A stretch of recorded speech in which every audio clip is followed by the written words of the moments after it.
രാഹുൽ ഗാന്ധി അല്ലേ ഇപ്പൊ പറഞ്ഞത്? മാതൃഭൂമിയുടെ ന്യൂസ് സംഘം പോയി പരിശോധിച്ചിട്ടാണോ കണ്ടെത്തിയത് അവിടെ അങ്ങനെ വീടില്ല എന്നുള്ള കാര്യം? രാഹുൽ ഗാന്ധി പറഞ്ഞറിവല്ല അങ്ങേക്കുള്ളൂ. രാഹുൽ ഗാന്ധി പറഞ്ഞ എത്രയോ ബ്ലണ്ടർ ആയിരുന്നു എന്ന് ഈ പൊതുസമൂഹം ചർച്ച ചെയ്തിട്ടുണ്ട്. വെറുതെ വന്ന് ഉണ്ടയിലെ വെടിപൊട്ടിച്ച് ഒരു മലേഷ്യൻ പടക്കം പൊട്ടിച്ചിട്ട് ശ്രീ രാഹുൽ ഗാന്ധി എന്തൊക്കെയോ ഗിമിക്സ് കാണിച്ച് ജനങ്ങളെ വഴിതെറ്റിക്കുകയാണ്. അരുൺകുമാർ ഒരു അഡ്വക്കേറ്റ് ആണ്. പത്രസമ്മേളനത്തിൽ രാഹുൽ ഗാന്ധി പറഞ്ഞു, സുപ്രീം കോടതി കേട്ടില്ല. ഇങ്ങനെയൊക്കെ പറയുന്നത് ശരിയാണെന്ന് അങ്ങ് പരിശോധിക്കൂ.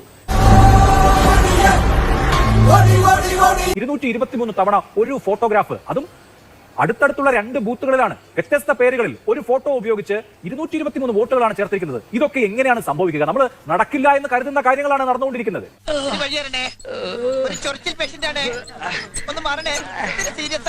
നിങ്ങൾ 3 പേർക്കാണ് എനിക്ക് മറുപടി പറയേണ്ടത്. അതുകൊണ്ട് അങ്ങനെ ഒരു 2 മിനിറ്റ് സംസാരിക്കാൻ അനുവദിച്ചതിന് ശേഷം അങ്ങ് ഉപചോദ്യങ്ങൾ ചോദിച്ചോളൂ. അല്ലാതെ ഞാൻ ഒരു ഉത്തരം പറഞ്ഞ് തുടങ്ങുമ്പോൾ തന്നെ എന്റെ നായക്കനത്ത് കയറി പിടിക്കരുത്.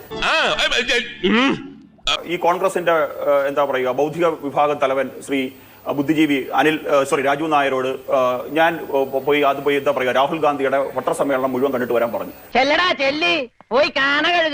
രാഹുൽ ഗാന്ധിയുടെ പത്രസമ്മേളനം ഏകദേശം മുഴുവൻ ഭാഗം കണ്ട ഒരാളാണ് ഞാൻ. അവിടെ എങ്ങും ശ്രീ രാഹുൽ ഗാന്ധി ഏതെങ്കിലും സ്പെസിഫൈ ചെയ്ത് റായി മണ്ഡലത്തിൽ 219 ബൂത്തിൽ ഏതെങ്കിലും ഇന്ന ബൂത്ത് എന്ന് പറയുന്നത് ഞാൻ കണ്ടില്ല. അതൊന്നും എനിക്കറിയാൻ മേല. ഒരു രാഷ്ട്രീയ വിദ്യാർത്ഥി എന്ന രീതിയിൽ ഞാൻ ഒരു ചോദ്യം ചോദിച്ചപ്പോൾ അദ്ദേഹം എന്നെ പത്രസമ്മേളനം കാണും പ്രിപ്പയർ ആയിട്ട് വരും എന്നൊക്കെ പറഞ്ഞ് എന്നെ അപമാനിക്കാനാണ് ശ്രമിച്ചത്. 2, അദ്ദേഹം പറഞ്ഞു മോദി എന്താ കള്ളം എന്തൊരു സാധനം, കൃത്യമായിട്ട് കേൾക്കാൻ പറ്റിയില്ല. ഈ രാജ്യം മുഴുവൻ കൊള്ളയടിച്ച നിങ്ങൾക്ക് അതൊക്കെ തോന്നും. ചെറിയ വട കൊടുത്ത് വലിയ വട വാങ്ങിച്ചു. കാണുന്നവരെല്ലാം കള്ളന്മാരാണെന്ന് തോന്നുന്നു. അത് എന്റെ കുഴപ്പമല്ല, അത് നിങ്ങളുടെ രാഷ്ട്രീയ തിമിരം ബാധിച്ച കണ്ണുകളുടെ കുഴപ്പമാണ്. അത് അങ്ങ് കാഴ്ച നല്ല രീതിയിൽ ഒന്ന് പരിശോധിച്ചാൽ മതി. ശ്രീ അഭിലാഷ്, ഇനി അങ്ങ് ചോദിച്ച ചോദ്യത്തിലേക്ക് വരുമ്പോൾ ഈ റായി മണ്ഡലത്തിൽ അങ്ങ് പറഞ്ഞ് ഈ 223 തവണ 2 ബൂത്തിലായിട്ട് ഈ പറഞ്ഞിരിക്കുന്ന ഏതോ ഒരു ബ്രസീലിയൻ മോഡലിന്റെ ഫോട്ടോയുണ്ട്. നോക്കൂ അഭിലാഷ്, ഞാൻ നിനക്ക് പറ്റൂലേ കളഞ്ഞിട്ട് പോടേ, കുറെ സമയമായിട്ട് കളിയാക്കണ്. അങ്ങ് ചോദിച്ച ചോദ്യം 19 ലക്ഷത്തോളം വ്യാജ വോട്ടർമാർ. ഈ പറയുന്നതിന് ഒരു വലിയ സംഖ്യയല്ലേ അഭിലാഷ്? ഒരു 19 ലക്ഷത്തോളം മനുഷ്യർ വ്യാജന്മാരാണെങ്കിൽ ഈ ജനസംഖ്യ എവിടെ പോയി? ഈ മനുഷ്യർ എവിടെ പോയി? പിന്നെ ജമ്മു കാശ്മീരിൽ നിന്ന് വന്ന് ഇവിടെ വോട്ട് ചെയ്യുമെന്ന് പറഞ്ഞു. പ്രിയങ്ക ഗാന്ധിക്ക് നാളെ തോന്നുകയാണ് വയനാട് ലോക്സഭാ കോൺസ്റ്റിറ്റ്യുവൻസിയിൽ വോട്ട് ചേർക്കണമെന്ന് തോന്നുകയാണ്. ഒരു 6 മാസം അദ്ദേഹം അവിടെ താമസിക്കുകയാണ്. പ്രിയങ്ക ഗാന്ധിക്ക് വയനാട് ലോക്സഭാ കോൺസ്റ്റിറ്റ്യുവൻസിയിൽ വോട്ട് ചേർക്കാൻ എന്തെങ്കിലും ബുദ്ധിമുട്ടുണ്ടോ? അഭിലാഷ് പറയും. ഇതൊന്നുമില്ലല്ലോ. അപ്പൊ വെറുതെ വന്ന് ഉണ്ടയിലെ വെടിപൊട്ടിച്ച് ഒരു മലേഷ്യൻ പടക്കം പൊട്ടിച്ചിട്ട് ശ്രീ രാഹുൽ ഗാന്ധി എന്തൊക്കെയോ ഗിമിക്സ് കാണിച്ച് ജനങ്ങളെ വഴിതെറ്റിക്കുകയാണ്. ഇവൻ പറയുന്നത് വിശ്വസിക്കരുത്. ഇവൻ ഭക്ഷണം കഴിക്കാനും കള്ളം പറയാനും മാത്രമാണ് വാ തുറക്കുന്നത്. 30 ലക്ഷത്തിന്റെ കണക്ക്, 19,26,381 കണക്ക് എന്ന് പറയുന്നത് ബൾക്ക് വോട്ടർമാരാണ്. ഞാൻ നേരത്തെ പറഞ്ഞതുപോലെ ഒരു വീടിന്റെ അഡ്രസ്സിൽ 501 വോട്ടുകൾ ചേർത്തിട്ടുണ്ട്. പക്ഷേ അങ്ങനെ ഒരു വീട് ഫിസിക്കലി എക്സിസ്റ്റ് ചെയ്യുന്നില്ല.